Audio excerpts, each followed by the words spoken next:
Thank you, Dedri, and welcome back. We're so glad to have you back with us today, and I love that idea. I choose to stand on holy ground. Just like our meditation with our hands, we can just see our hands and think, oh, there's the hands, and we can look at the ground and think, oh, there's the ground, or we can take a deeper look into the mystery of what is and say, this is the ground, but it's also holy ground. And what makes it holy for you and I? It's kind of what we're talking about here as we consider beauty, Beguiled by Beauty, a series that is based on Wendy Farley's book by that name, Beguiled by Beauty. And today we're talking about mystery, wonder, and the abyss. This morning, I had the opportunity to join with our youth and family ministry in their opening circle in the Zoom room at 10 o'clock. And Scott brought to the children, he's also talking about mystery and wonder today, and he brought to the children a video from the Hubble telescope of deep space. Back a couple of years ago, Hubble had taken and aimed their telescope at a space where it appeared there was nothing. It was a black part of the sky. So not even that they were aiming for a star, but a black part of the sky, a tiny infinitesimal part. And they aimed the Hubble telescope there over a period of time, and what they discovered was how full that little piece of nothingness actually was. Not only were there stars within that little tiny bit of space, deep space, but there were galaxies. Yeah, galaxies. I get confused. Universe, galaxy. Yeah, we live in a universe and galaxies within the universe. So yes, there were galaxies within that little tiny bit of blackness that my eye couldn't pick out any of that, right? But that mystery of the vastness of space, that not only am I looking out at the stars, but I am looking out at further galaxies. Wow, that fills me with a sense of wonder. Because, you see, what I tend to do, and perhaps you do the same, is I think that I know things. So our brains are designed, and gratefully so, to help us to classify, right? Like, I see Roberta sitting over there, and there's Roberta, and Kristen in the back, and Al, and I see all these beautiful faces on the pictures in front of me. Why, there's Jessie, and Vivian, and Michael, and Zori. And I see you, and I have ideas of you, of what that is as I look at Vivian's picture. I see Vivian in my mind, and I have an idea in my mind of the essence that is Vivian when I see her or I see her picture. So my brain has classified, it's put that away. Yep, there's Vivian. There's Roberta. But in the process, I don't necessarily open up to the great mystery of Roberta or Vivian or Kristen, or for that matter, myself or all of creation. I think about this. I look at it this way. I don't know about you, but sometimes I like to play those little personality games, that you can find online. Like, take this test, choose this color. What does it identify about your personality? And sometimes I'll do those things, right? Like I'm trying to figure out in that, who am I?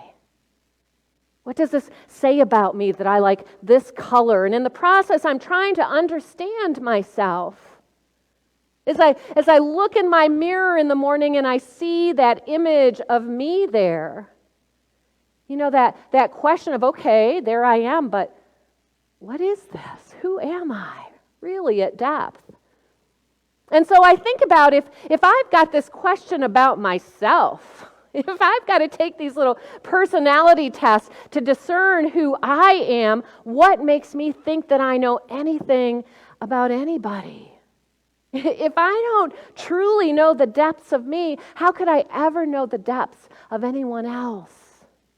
And so that classification that our brain does help us, but it also prevents us from fully experiencing the mystery and the wonder of each one, what each one is, as we come to each moment with those eyes being willing to see anew, to see with wonder.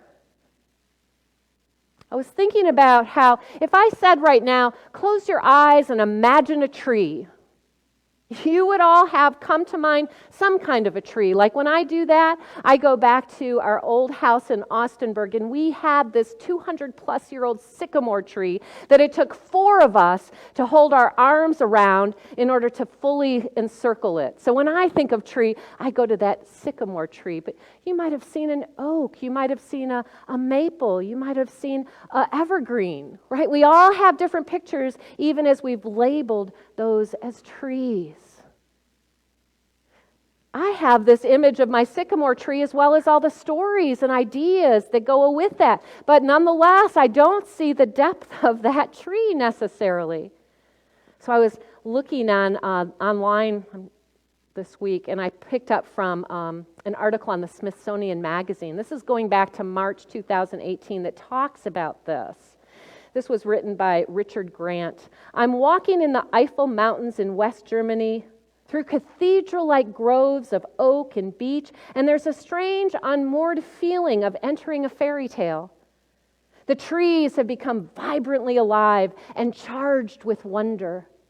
They're communicating with one another, for starters. They're involved in tremendous struggles and death-defying dramas. To reach enormousness, they depend on a complicated web of relationships, alliances, and kinship networks. Wise old mother trees feed their saplings with liquid sugar and warn the neighbors when danger approaches. Reckless youngsters take foolhardy risks with leaf shedding, light chasing, excessive drinking, and usually pay with their lives. Crown princes wait for the old monarchs to fall so they can take their place in the full glory of the sunlight. It's all happening in the ultra slow motion that is tree time, so that what we see is a freeze frame of the action. I just loved that imagery, right? Like opening my mind to expand beyond what my mind wants to go to when I think of tree, to the wonder of a tree. You know, that creative essence that is God, that is there even in that tree, animating that tree. The ways that the trees communicate with one another, the ways that the trees are in relationship with one another. The wonder of that. I've been listening over the last couple of weeks to a gentleman. Oh, I'm hoping I put his card in here, and I think I forgot it. He wrote a book called The Case Against Reality. And he's a scientist who's studying consciousness, which is what intrigued me. Because as he said, science has been really great at putting together experiments and ideas about our brain and how our brain works. So neuroscience has in fact shown us that our brain is not static, that we can open up to new ideas, that we can create neural connections, that our brain has plasticity through our life. Wonderful. But what science has not been able to tell us is what makes consciousness. This past week, one of our beloved congregants passed away, Don Howell. And Don attended many classes with me, and I would talk about the brain, and I'd talk about the mind, and as I'm talking about the mind, he'd often catch me pointing to my head, and he'd stop me, and he'd say, Joanne, science does not know where the mind exists. We know where the brain exists, but science does not equate mind with brain, and science has not been able to locate mind. When I think about unity, when I think about mind within unity, it speaks to that idea of consciousness, right? Divine mind consciousness. That within my own mind, I hold a certain consciousness. And science does not understand consciousness. In the case against reality, the author is talking about our not understanding consciousness. Well, what does that mean? You know I love chocolate. So he gives this example in the book. You know, science can tell us which part of the brain lights up when we're eating chocolate. But it cannot tell us what our experience of eating chocolate is. So even though as I'm eating chocolate and Roberta's eating chocolate, both the areas of our brains related to chocolate might be lighting up, my experience of chocolate, I like to savor it nice and slow and let it melt on my tongue, may be totally different than Roberta's experience of eating that chocolate. She's like my husband, she eats it quickly. It's quickly gone. That experience, that consciousness behind the process is where the mystery is. So as I've been thinking about all of that over this past week, the mystery and the wonder of coming to each moment, recognizing that this is a new moment, that I don't have to name this moment as something that I've identified in my mind, but that I can remain open to what is here, what is possible, the mystery of this moment. It brought me back around to God. And I've thought about this week how we name God and we claim God. How we say with confidence, God is this and not that. And I thought, isn't that a curious thing? We don't even say we know ourselves. And yet, we are willing to fight, to go to war with ideas that we hold about the divine. When we box God in that way of classifying that our brain is so good at doing, when we stop coming to the divine in each moment from that place of beginner's awareness, when instead we come to God with this idea of, I know. And perhaps some of that comes because of our understanding of faith growing up. Like faith is that place that we have to know God is here in this moment and we have to know what God is, even if we can't see God. But what if we could set aside our ideas of what we know God to be? If I don't even know myself, then how can I know the divine? If I'm still trying to figure out my own life, then how can I ever wrap my mind around the idea that the Hubble telescope could look at this infinitesimal part of space and see galaxies there? If I can't wrap my mind around all of that, then what makes me think that I've wrapped my mind around God? And so this idea of mystery and wonder and beauty invites us into this new understanding that in any moment I can set aside what I think I know and enter into the mystery of the moment, the abyss of the moment, the wonder of the moment. We, as human beings, do not do well with mystery. We want to know. It's a condition of our brain.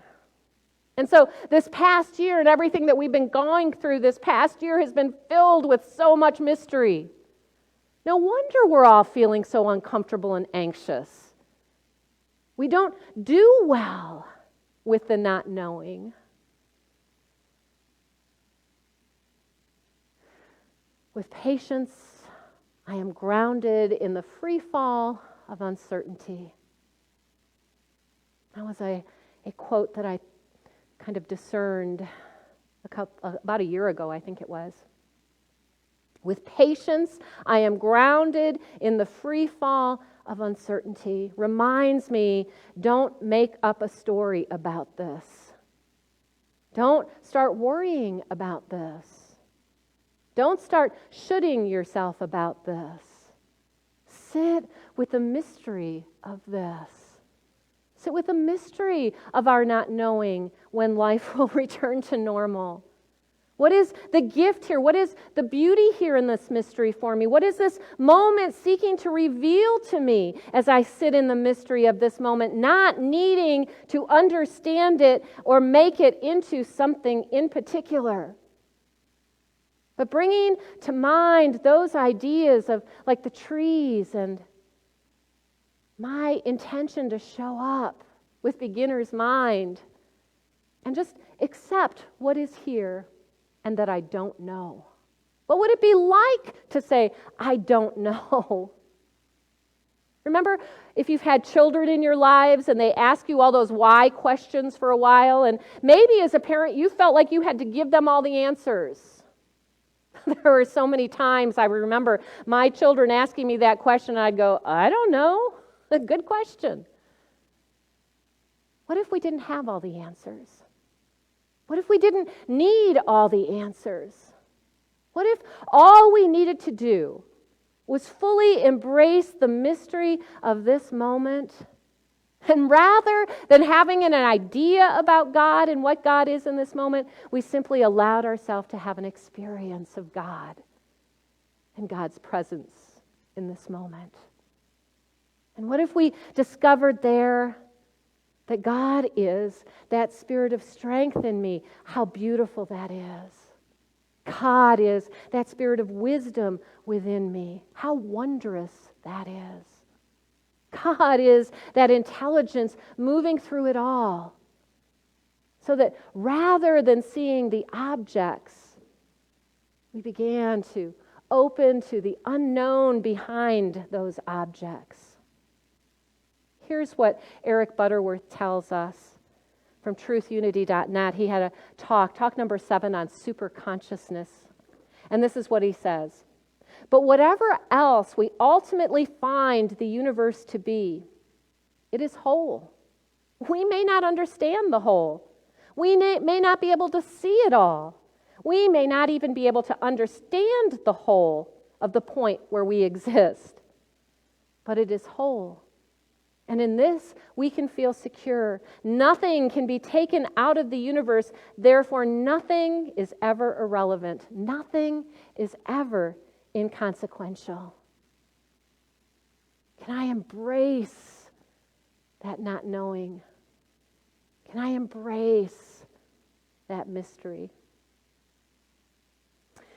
From the book of Psalms, I want to share with you. This is in verses 13 through 18. The idols of the nation are silver and gold, made by human hands. They have mouths but cannot speak. They have ears but cannot see. Eyes but cannot see, ears but cannot hear, nor is there breath in their mouths. Those who make them will be like them, and so will all who trust in them. Now, in this particular scripture, we see the literal idols, right? Made out of silver and gold. But I'm inviting you to the understanding today that the idols that we are talking about here are maybe not idols of materiality, but idols that stop us from seeing clearly, from hearing one another clearly, from speaking words of truth. Idols that we are holding in mind of how we know. Idols of, I know who you are because of how you identify. I know who you are because of the ideas that you hold in mind. I know who you are. Think about those idols that keep you from seeing clearly, that keep you from experiencing that one as that beloved of the divine. This is what we are opening to this week. A greater understanding of the mystery, setting aside our ideas and letting whatever is here in this moment speak to us anew. What joy could we discover here? What love could we discover here? What beauty could we discover here as we began to meet one another with those eyes of wonder? Which, of course, brings me back to the teachings that we shared in See No Stranger, right? Where we were invited to see with eyes of wonder, heart wide open, experiencing each one as brother and sister, aunt and uncle, a part of me I do not yet know. What if Roberta is nothing more than a part of me I do not yet know?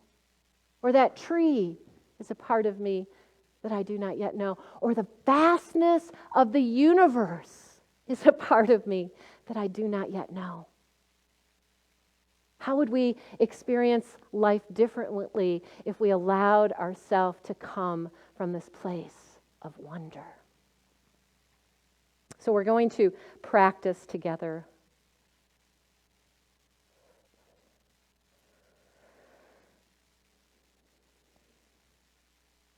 We're continuing to integrate these contemplative practices into our daily lives, seeing the beauty, open to the wonder, finding our heart opening in compassion for ourselves and for others.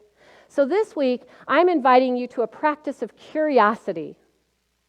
Set a reminder to spend some time each day exploring a phenomenon that you don't know about. Maybe pull open the NASA website and look at that Hubble telescope. Where is it pointing to now? What are some of those wondrous pictures that are out there of space? Take some time in your day to explore that. Have fun with this. Look up, for example, something about the behavior of an animal species. Look up whatever you choose, something that you're curious about, and learn something this week, something new, something that stretches you, something that opens you to a new understanding of wonder. Children are very good at seeing with wonder-filled eyes. Blow some bubbles, and children can be happy for a while as children, chasing those bubbles and and oh and beauty. Have you got some bubbles? Take some time to blow those this week. Let your mind go and just come into the experience of this moment, opening your consciousness to divine consciousness, seeing what you find. My guess is you'll find some beauty there. Let us see the beauty in the world this week with eyes of wonder, awe, mystery. Thank you, and God bless.